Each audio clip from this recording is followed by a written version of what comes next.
But we're not constantly adjusting. We adjust for leap day, which is hiding the evolution thing. Well, that's a reason. I'm just saying they're Well, I using this mean, as proof. And I'm like, well, you can't use this as proof because we already acknowledge that time is not like we're always adjusting our time, our clocks anyhow. So but time why? is always kind of changing anyhow. It Why doesn't do we matter. adjust clocks? It could Yes, be it for the does. leap date thing. It could be to hide the radiometric dating thing, like what I said, or it could be to account for the elliptical orbit. It doesn't matter. The point So is, which one do you think? I think it's they're slowing down. But I'm saying from their argument perspective, what they're saying is that it cannot be true because you would have to like make adjustments to the clock and stuff because we're on an elliptical orbit or whatever. And I'm saying your argument doesn't hold because we already make adjustments for the clock. Yeah, but the same one every year. That's. I don't know if we make the same one every year or not. I'm using seconds and measurements of time because it's probably like 1.605342 seconds every 4 years or whatever. And then the next time they change it, it's like 1.22222. You're talking about incremental measurements. I mean, I'm using seconds to basically simplify the point. I don't know what the precise numbers are, but I would imagine it would change. I would imagine that decrease in speed wouldn't be linear. Well, then I guess we're just going to have to go through the 1.67 or 0.167 elliptical and see what that actually translates to. It's like a really complicated math question. This is the whole issue, I'm just saying, I guess what's annoying me is these guys are acting like it's so simple. And it's like, it's really not, though, because you guys are starting out with faulty premises anyway. We changed the clock. We already changed the clock. We already acknowledge that our measurements aren't exactly right. So, yeah, it could be because of the rotation of the Earth slowing. It could be because of an elliptical orbit. It doesn't matter. Point is, we already make adjustments to the clock all the time. So, it's not the same. So, your premise, like, you're starting from a faulty premise, and that's what's derailing the argument. Like, you're starting from one bad presupposition. All right. And then the other thing, now they're getting into this whole other thing where it's like, I don't even know what this point was. He was doing this weird vroom, vroom, vroom thing. And I don't know why he was doing that. It has to speed up and slow down. Yeah, that's what I'm saying. I don't think it does. You just said you thought it did. Well, okay. Maybe I'm misunderstanding something then. But you said you thought it slowed down, right? The Earth? Well, the rotation of the Earth, not necessarily the orbit.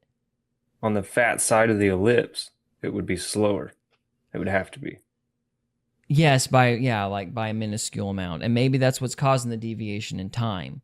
But I'm butchering the way to articulate this. His point was that if it was an elliptical orbit, there would be a deviation in time.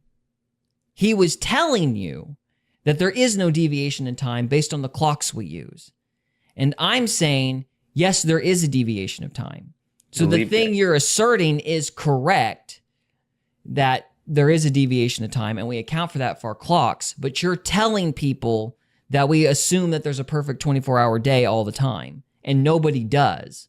Like that initial claim that we have perfect 24-hour days all the time is false. He claimed at the beginning of the thing that we have a perfect 24-hour time scale, and we don't, and nobody thinks we do. Nobody thinks we do. How are you saying that? Who says we don't have 24 hours in a day? Well, the powers that be, the people in charge of the atomic clock. They're the ones adding these leap seconds and leap years and all these adjustments to the calendar. I've never seen any of that information, so I can't. Kent Hovind talks about the leap second. They just add one every now and again, or? Mm-hmm. Yeah, they add. I don't remember the precise like how often they do that, but they do it every so often. They'll add a leap second. We'll just have to look into that, I guess. Yeah. So I mean, it's always been assumed that the time is not. Yeah, they're always adjusting the clock. There was 24 hours in a day. And most people do, but that's the whole point with this whole. That's why I brought up how extreme is the elliptical orbit thing, because you're talking about increments. And most people aren't going to think about those kind of incremental deviations. We say 24 hours because it's just like me saying we add a second every year. It's not exactly a second, and it's not exactly 24 hours either. Yeah. We're just kind of rounding up because we can't, we don't like decibels. So, Right. as for the whole, you would feel it spinning thing, which I think is where they're going next. I don't agree, because I think when you get into conversations about centrifugal force, like Gravity. if you were to, like spin a bucket of water over your head, I mean, obviously the water stays in the bucket. And to me, it would not be that inconceivable for like a bug or bacteria. Like, let's put it like this way. Do you think the bacteria in the water that is stuck to the bucket feel you spinning the water over your head? I would argue no, because they're too small and they're moving in a completely different kind of isolated environment. Is that making sense? Do bacteria feel? Well, I'm trying to use Yeah, an I mean, you analogy would that's have a simplistic. downward vector, which you could argue is gravity. I don't know if you would have a downward vector. I don't think you would feel it because you're in kind of a closed system, as it were. And the whole system itself is But being we're not. spun. And you're too small to feel any of those kinds of forces anyway. I find that to be ridiculous. But it's not a given. Like, why would you if you're feeling something spin, right? That would mean you're encountering some kind of resistance. But this thing is spinning in the void of space. And so all that force is going to be pulling, if it's space, and we're talking about everything being pulled towards a central point, all that force is going to, just be pulling you downward. It would be gravity. Like, in order for you to feel the spin, there would have to be some kind of resistance against the globe, I suppose. So there'd have to be like a wind current or some kind of friction pushing against the planet itself in order for you to feel the spin. There'd have to be a competing force. If you're talking about a void and something's spinning in a void and everything's getting pulled down anyway, I don't know. I don't think it's a given that you would feel the spin. I mean, I don't know. I'm talking out of my hind end just as much as anybody else is. My point is, this is not assumed. This is not like intuitive or super obvious to me. Okay. And Owen Benjamin's talking about, you got to go through denial and all this stuff. It's like, dude, I don't care if the earth is flat or round. I really don't give a crap. It's just you're telling me things. Basically, you're telling me a bunch of premises I don't know if I agree with and I don't think are necessarily givens. Yeah. You know what I'm saying? Yeah. So, anyway. Let's just keep going. Yeah. Right. So you are going to get some really well-educated people who don't think and reason, and they just regurgitate the nonsense you're taught in the education system. And I'll say, well, if you're on an airplane and you're on a train, you don't feel the speed of the train. Well, that's right. The difference is that the train is not on an ellipse, and the train speed is constant.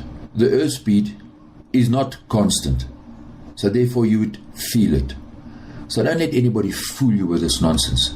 If you're in an airplane and that airplane... So because the Earth's speed is not constant, you would feel the change. Mm-hmm. I would agree with that. I'm sorry. I find that, as you said, ridiculous. Especially if you're talking about a very minuscule alteration in the elliptical orbit. Especially when you're dealing with such a large scale object like a planet. Like, that's not... We've got one of us is buildings right, that one of us is wrong, and it's a good debate either way, but this is not intuitive. We've got buildings that stand hundreds of feet tall. Or hundreds? Yeah. I don't know how tall a skyscraper is. Yeah, tall buildings, yeah. And I don't know, I just... I've been thrown off of four-wheelers before. Uh-huh. Whenever you turn too sharp. Yeah. And there'd be a couple of knocked over buildings, in my opinion, every time we hit that ellipse. I feel like that would have to be very, very sharp. We're arguing scale, though. That's the whole problem. Is it's like What about those rocks? You balance the rocks, like they do in Japan or whatever. Oh, maybe, yeah. Yeah. Well, again, I Balance repeat the those. same thing. We're talking about an object the size of a planet versus, the balance on a rock. And we're talking about an elliptical orbit that's like, No, no, no, what'd you no. say, 0.196 that keeps it from being perfectly circular? 0.167, I think he said. 0.0. 0.0. So, yeah. 019 something. Yeah, so we're talking about a minuscule alteration to a spherical orbit. Like, given the size of the planet, I don't know that the objects on the planet itself are going to feel anything like that. So, for example, if you're going to talk about the example this guy brought up about the trains and the automobiles, like, why do we not feel those alterations? Like the speed or the wind resistance or whatever. In a train? Yeah, like as much. Like, why is that? Windows? No, the resistance. Like, when you're on a train and you're walking around, you don't feel the wind around the train pushing against you, even though technically speaking, you're, pushing against the wind along with the train. Because you're enclosed. What do you mean? Exactly. It's a closed system. You are enclosed. We It's don't a have closed that. system. Yes, you are. The planet is a closed system. The atmosphere it's not. protects you from the forces in space. You are in a closed system. The and it's atmosphere, going to. the air, Yes. it doesn't exist. Air doesn't exist? What are you talking about? Yeah, the higher up you get, the less air there is. Yes, but the lower you get, there is air, and there's air pressure. The same way there'd be air pressure in a plane or in a train. You are in a closed system. It is going to protect you from any sort of resistance that might be in the void of space, which shouldn't have any resistance in the first place. So, therefore, I don't know why you would feel any sort of resistance. A, you're in a closed system. Two, you're in a void. If the train turned, you would lean. Yes, you might lean, but that is a very dramatic turn in compared to the size of the Like, the train is small. Like, the scale between you and the train is much smaller than the scale between you and the Earth. So you're not going to feel that turn of an entire planet the same way you would feel the turn on a train. So you don't think if you built a little bitty tiny, so if there was like a colony of ants living on the train, right? Uh-huh. And they built a little statue out of those little Japanese rocks that you balance, right? Yeah, So okay. they built one of those, and the train took a slight turn, just a. Mhm. You think that little statue thing would fall over? It would depend on the scale, because it's like No, it's it a wouldn't. numbers game. If there's enough force to knock over the rocks will fall. But if there isn't enough force because there's too much of it being spread out over the entire object at large, then the rocks won't fall. Uh, Because all that No, force I is don't think energy so. and it's going somewhere. If you have a larger body, that energy is going to get dissipated. But if the body is smaller, then and the energy is still like concentrated to a certain degree, you're going to feel that. So But the like if whole an thing is entire turning. planet does a slight turn, there's enough mass to disperse that force that you're not going to feel it. But if a train turns, which is infinitely smaller than a planet, then you're probably going to feel the force of the train turning because that inertia, let's say, it isn't getting dispersed in the same way.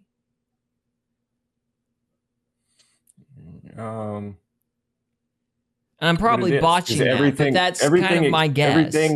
Everything that's involved in the turn is going to experience the force of the turn, no matter how big it is. Not if that force is dispersed. That's why you No, have like the that's shape of an dispersed. object. What do you mean? Like we Well, got like- springs all around us? Springs. What are you talking about? I'm talking Shock about absorbers? when you have resistance.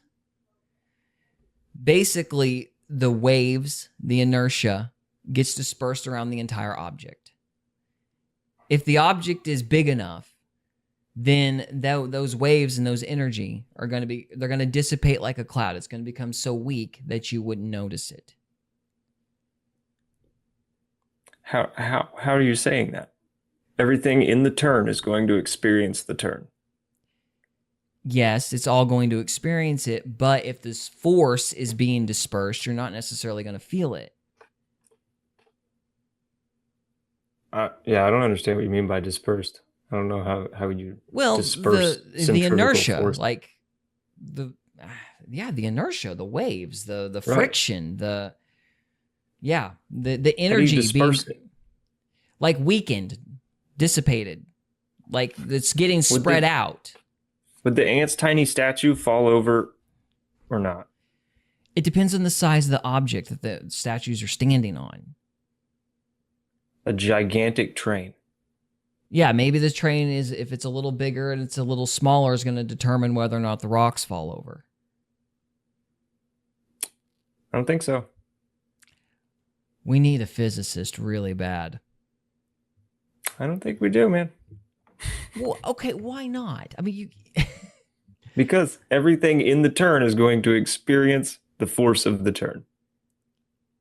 We're just going to argue in circles. I mean, look, Yeah, I'm saying yeah. that the bigger the object, the more that force is going to be dispersed. And if it's dispersed enough, you're not going to feel it. It will still happen to you, but you're not going to feel it. I don't know. Maybe if you're asleep. All right, let's Yeah, finish let's the keep video. going. All right. Not finished, but keep going. And slows down and speeds up, you feel it. It's not the same. The Earth's speed has to fluctuate. You can do the math on it because the ellipse is fixed and the time is fixed. If the Earth's orbital path around the Sun is an ellipse, it's just as simple as that. Guys, this heliocentric model is over. The Earth changes speed going around the sun. So, speed, distance, and time, they have to be measured and they have to balance out. And if the Earth passes an ellipse, it does not balance. It's wrong. Therefore, the heliocentric model must be wrong. If you are on a ball on an elliptical path, what would your speed be on the surface of that ball? Your speed has to change. Even though that ball's speed is constant, you on that surface of the ball, your speed cannot be constant. They'll get mad at me. They'll say, "You, sir, how dare you?" I mean, it's so easy to understand. Even an idiot could. LOL. I mean, inertia and vortex, man, that's grief. And then they'll bargain. Well, it could be that. It just keep, and then depression. Well, what do we do now? I mean, my whole childhood. Just stop. It's not that big a deal. It's more beautiful that it isn't spinning endlessly around the sun. It's way better. You see, the green dot is the constant speed. The gray line is your speed. Can I also say that I challenge the idea that just because the orbit's different, it would change speed in the first place? I don't even know if I agree with that. If the orbit's different? Like, if let's say the elliptical orbit was more extreme than it is. Yeah. I'm not sure that would make a difference because you're talking In about the feeling void of it? space.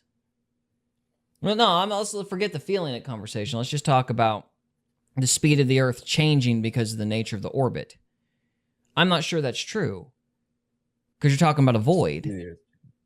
Like, there's no resistance as the Earth is spinning. So why would the nature of the orbit change? Like the speed of the planet change? Like maybe Because it our has 1 to. hour, maybe our 24-hour day might change. But why would the speed of the orbit change? That's what he's saying. It's okay. It has to change because to match up with time. But they're saying it's an ellipse, Well, it doesn't have to change to match up with time. but it does. Well, again, that goes back to the bad premise that we were talking about. They are assuming that the 24-hour day is fixed. It's not. We adjust it. So Okay, that's we've already dealt with that. Like, that premise is wrong. And Well, so you I'm say just that. talking. I still think there's 24 hours in a day. Go look up a leap second. I am telling you, leap seconds are a thing. They exist, and people adjust the clocks. That there's not a fixed unit of time. A fixed unit of time that's like a perfect representation of time and space doesn't exist. We do the best we can. We generalize. We round up. But that fixed unit of time is not real. We understand that it's real in like the ultimate sense, but as far as our representations of it, it's not perfectly accurate. So I'm making a separate point, regardless of time. Why would the speed of the orbit change if there's no resistance? Just because it's elliptical as opposed to perfectly round. Because that's how an ellipse works. I mean, Like But when you why? get to the outside of a turn, you speed up. But on Earth, the reason for that is because you have opposing forces. You have friction, you have wind resistance, you have other physical forces that are acting and pushing against the object. So when you change the direction of that object, the way those forces hit that object change as well. But when you have a void space and the object changes direction, why would that affect the speed?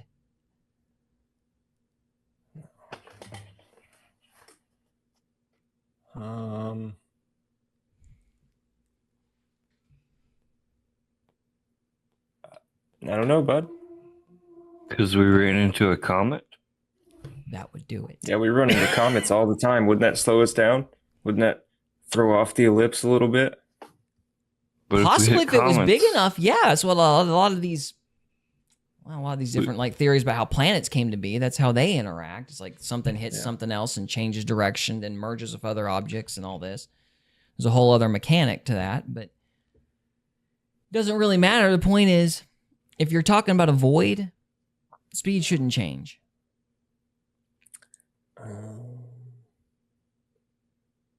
I don't know. I guess that's just like your opinion, man. I'm telling you, that is right. Like, you can't have a change in speed in a void when there's no resistance, when there's nothing to change the speed, regardless of the direction it's going in. Okay. Perspective. Wait, are you saying spaceships don't work? Well, if they have internal thrust that's pushing the ship, they would work. What are they Gas. pushing off of? What are they pushing off of? Yeah. Yeah, the explosion is being directed. You have a central point where it explodes. It directs the force coming from the ship itself, and then it goes up. You could argue Wait, maybe secondary boosters? from a minuscule level, it's pushing off the gravity being produced by a nearby planet or body. Oh my god, that's awful horseshit. I'm making it up. It might be.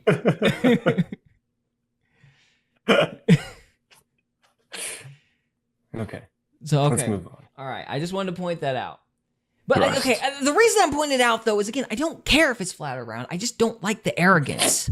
The arrogance ticks me off. Gary. It's like, you're grieving. You're grieving. I don't give a flying crap.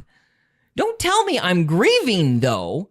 Like, what do I care if the Earth... Like, forgive the pun, but whether the Earth is right or wrong does not... Whether the Earth is flat or round does not change my world in any way, shape, or form. I could not even remotely care. I already assume the government's lying. I already assume scientists are lying.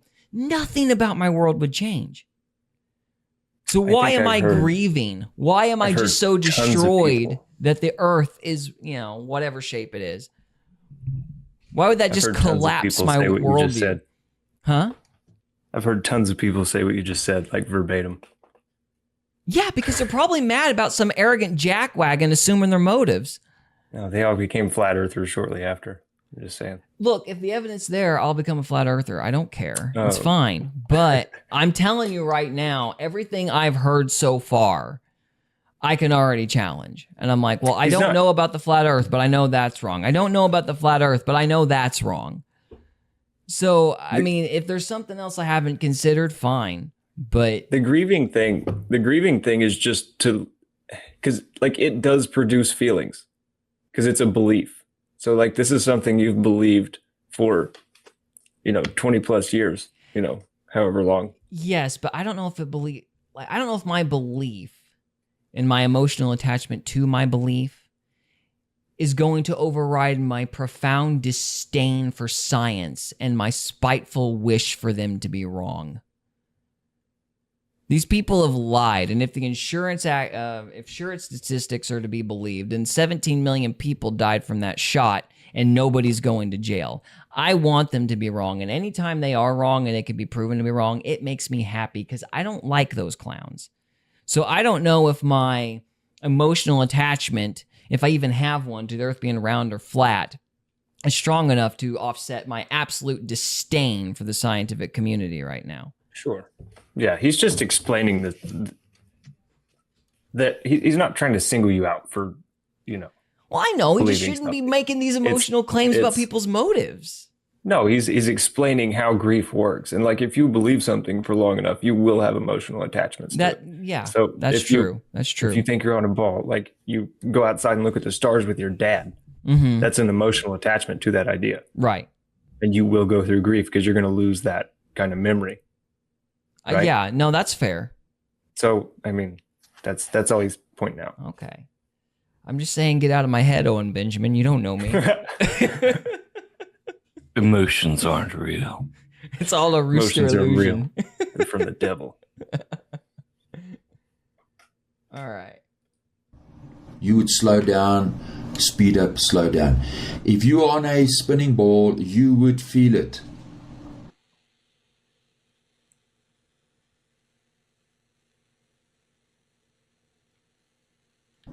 So speed, distance, and time have to be accurate, have to be measured. For you to have a just outcome, for there to be a righteous, just outcome that can be repeated over and over and over, speed, distance, and time have to be constant. In other words, an airplane traveling from point A to point B, if it travels there and it travels back, the speed, the distance, and the time, it's the same. That means the Earth is not moving. It's as simple as that. Think about it. What would the airplane speed be if that airplane was spinning with the Earth as the Earth spins around the Sun? The Earth's spin would affect the speed of the airplane. That airplane would have to spin, it would speed up and slow down. And they do not. It means the Earth is not spinning. You've been lied to. What they're teaching you isn't righteous, it's not fair, it's not just. So what? Do we want to talk about that point, or are we just going to be repeating ourselves if we do? We can talk about the airplane because I can kind of frame it a little different. Okay, yeah, go ahead and frame it different. So, like, the Earth spins. Is it clockwise? I don't know. I don't know either. Who cares? So, if a plane was flying with the spin of the Earth, Mm-hmm. it would be able to go faster, right? I'll be right back. Because Let's it's go ahead and moving say with yes. the medium I don't that it's know, in. but let's go ahead and say yes. It'd be moving with the medium that it's in, right? Yeah, it's just I think that's only taking into account one force. Like the general feeling I'm getting with this is like they're not taking into account the competing forces. Like you've got friction, you've got thrust, you've got other forces at work besides just the rotation of the Earth. Am I misunderstanding something? But no, he's saying if you take a plane from point A to point B, like from New York to Wales, Yeah. and then you take the plane back the same trip, it's going to be the same amount of time. It just is. Okay. Yeah. If So why is that? if it Shouldn't- like maintained the same speed, if it went like 400 miles an hour the whole way through, it'd be Sure. the same time forward and backwards. Yeah, the airline procedure, whatever. Okay. So it is the same time if you go and look up the flights or whatever. And so why would that be? Because you're either going against the medium that is the atmosphere or you're going with the medium that is the atmosphere.